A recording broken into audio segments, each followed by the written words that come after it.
Hello friends, हमारा आज का टॉपिक है वांट ऑफ फैक्टर, जिसे डिनोट किया जाता है स्मॉल आई से। इसे हम रिलेट करेंगे डिग्री ऑफ एसोसिएशन से। ठीक है, तो आई का वैल्यू कैसे कैलकुलेट करा जा सकता है? I is equals to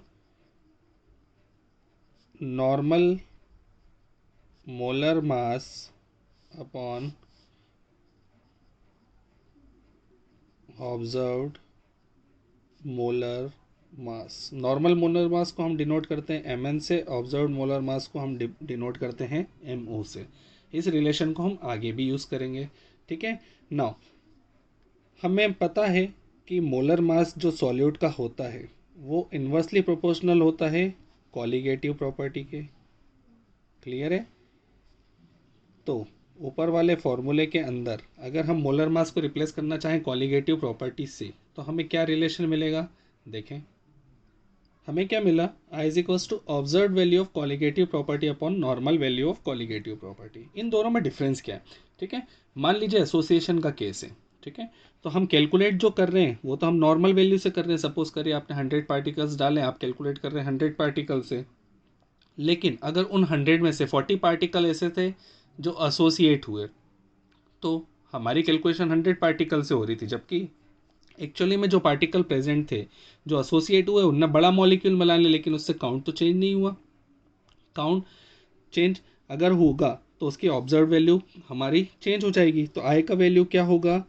number of particles after association और dissociation upon number of particle before association और डिसोसिएशन। ठीक है, ये फॉर्मूला आ गया आपके पास। नेक्स्ट इंपॉर्टेंट बात आती है हमें आई का यूज़ करना आना। तो आई का मेन यूज़ ये होता है कि हम जब कोई भी कॉलिगेटिव प्रॉपर्टी को कैलकुलेट करते हैं तो उसमें नंबर ऑफ पार्टिकल्स हम ये मान के चलते हैं कि ना तो एसोसिएट होंगे ना डिसोसिएट हुए होंगे। लेकिन अगर इलेक्ट्रोलाइट आपका सॉल्यूट हुआ, ठीक है, तो या तो वो एसोसिएट हो गया होगा या डिसोसिएट हो गया होगा। एसोसिएट हुआ होगा तो हम नंबर ऑफ पार्टिकल्स, ज़्यादा पार्टिकल्स से हम कॉलिगेटिव प्रॉपर्टी कैलकुलेट कर चुके हैं, जबकि कुछ पार्टिकल्स एसोसिएट हो गए, that is effective number of particles कम हो जाएंगे, इससे कॉलिगेटिव प्रॉपर्टी में चेंज आ जाएगा। क्लियर है? अगर डिसोसिएशन का केस होगा तो हम कम पार्टिकल से कैलकुलेट कर चुके होंगे, 100 पार्टिकल से कैलकुलेट कर दिए, 40 पार्टिकल डिसोसिएट हो गए। ठीक है, तो नए पार्टिकल कितने हो गए आपके? 140। क्लियर है? तो अब हम जो एक्चुअल जो ऑब्जर्व करेंगे वो किससे करेंगे? 140 पार्टिकल से, जबकि आपने कैलकुलेट कितने से करा है? 100 पार्टिकल से। तो उसमें क्या होगा? हमारी कैलकुलेशन और हमारे ऑब्जर्वेशन में मिसमैच आएगा। इसे सही तरीके से इम्प्लीमेंट करने के लिए हमारे चारों कॉलिगेटिव प्रॉपर्टी में, जो कि P A nought minus P A upon P A nought is equals to X B से रिप्रेजेंट होता था, relative lowering of vapour pressure. अगर इसमें आई को हमें इम्प्लीमेंट करना है तो I into X B करना पड़ेगा। ठीक है, सेकेंड कॉलिगेटिव प्रॉपर्टी होती थी डेल टी बी, यानी elevation in boiling point is equals to K B into M. अगर आई को अकाउंट में रखना है तो हमें क्या करना पड़ेगा? आई के बी एम करना पड़ेगा। वैसे डिप्रेशन इन फ्रीजिंग पॉइंट को भी आई के एफ एम करना पड़ेगा। और last colligative property osmotic pressure में भी आई इंटू सी आर टी करना पड़ेगा। अगर हम ऐसा कर देंगे तो हम जो नंबर ऑफ पार्टिकल्स का मिसमैच है उसको बैलेंस कर लेंगे, और जो प्रॉपर्टी हम कैलकुलेट करेंगे वो बिल्कुल एग्जैक्ट कैलकुलेट करेंगे। ठीक है, अगला जो इंपॉर्टेंट बात आता है वो होता है डिग्री ऑफ एसोसिएशन कैलकुलेट करना। क्लियर है? तो डिग्री ऑफ एसोसिएशन को इसे भी हम डिनोट करेंगे अल्फ़ा से। ठीक है, ये होता क्या है ये बात समझ लीजिए। डिग्री ऑफ एसोसिएशन का मतलब होता है, जैसे मान लीजिए आपने 100 पार्टिकल्स लिए। क्लियर है? सारे के सारे पार्टिकल एसोसिएट हो नहीं होंगे, इसमें से कुछ पोर्शन पार्टिकल का एसोसिएट होगा, से 40 पार्टिकल एसोसिएशन में जाएंगे। मतलब अनएसोसिएशन कितने पार्टिकल करेंगे आपके? 60 पार्टिकल, जबकि 40 पार्टिकल एसोसिएट होंगे। क्लियर है? तो हम इसका कैलकुलेशन समझते हैं। देखें, टोटल मोल्स ऑफ सॉल्यूट हम मान लेते हैं 1। क्लियर है? Next thing, number of moles associated, मतलब कितने मोल उसमें से एसोसिएट हुए हैं। तो हमने एसोसिएशन, डिग्री ऑफ एसोसिएशन को क्या माना है? अल्फ़ा, तो ये अल्फ़ा ही आ जाएगा। नेक्स्ट इंपॉर्टेंट बात, नंबर ऑफ मोल्स अनएसोसिएटेड, ये कितना आ जाएगा? टोटल थे 1, जिसमें से अल्फ़ा हो गए एसोसिएट, तो अनएसोसिएटेड कितने हुए? 1 माइनस अल्फ़ा। क्लियर है? नेक्स्ट बात, number of particles associated to form a bigger molecule. इसे समझे, मान लीजिए दो पार्टिकल मिल करके आपस में डायमर बनाते हैं और एक पार्टिकल बना देते हैं, तो कितने पार्टिकल जुड़ करके एक पार्टिकल बना रहे हैं? दो। अगर तीन पार्टिकल मिल करके एक सिंगल पार्टिकल बना रहे हैं मतलब वो ट्राइमराइज हो रहे हैं, ठीक है। तो हम इसको जनरलाइजेशन में अभी क्या ले लेंगे? Small m। क्लियर है? तो total number of particles forms after association, ये कैसे कैलकुलेट करेंगे?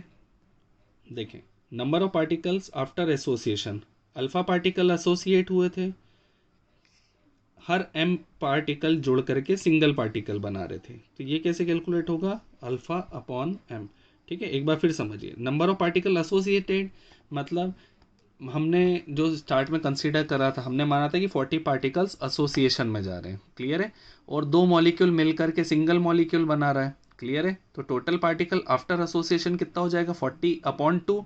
यही काम हमने यहाँ पर करा है, ठीक है। फाइनली टोटल पार्टिकल कितने हो जाएंगे? Associated as well as non associated. तो अनएसोसिएटेड कितने थे आपके पास? 1 माइनस अल्फा प्लस, अब एसोसिएटेड कितने बने आपके पास? Alpha upon m। क्लियर है? ठीक है। आई का एक्सप्रेशन क्या होता है? आई के लिए number of particles after association और dissociation upon number of particle before association और डिसोसिएशन, ठीक है। तो आई को हम क्या लिख सकते हैं? आई इज इक्वल्स टू, ठीक है, आफ्टर एसोसिएशन कितने थे? 1 minus alpha plus alpha upon m upon before association कितने थे? 1। क्लियर? तो i इज इक्वल्स टू क्या हो गया? 1 minus alpha plus alpha upon m।